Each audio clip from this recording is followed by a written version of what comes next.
ultimately the summation of why I read the great books is the pursuit of wisdom. If I were to give one answer, it would be in the pursuit of wisdom. These great books are really, I think of them as the diary of our civilization, and telling us about the waxing and waning of ideas through time. Now, what I think is a mistake is the assumption that the later works in the great books are the better works, the ones that have the more correct ideas.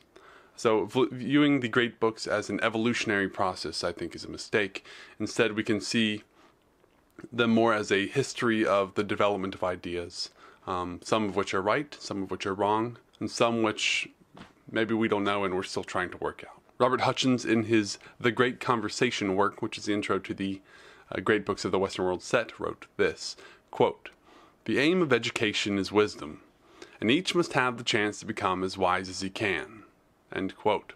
Now, while I do think the great books does help us to become more wise, I will caveat that I don't think it's the only thing that will help us ultimately become wise. I think experience plays a big part in that. Of course, living real life outside of a book is ultimately the most important thing. But I do think that reading the great books will jumpstart us on the path to becoming more wise by piggyback off of the giants that have come before us.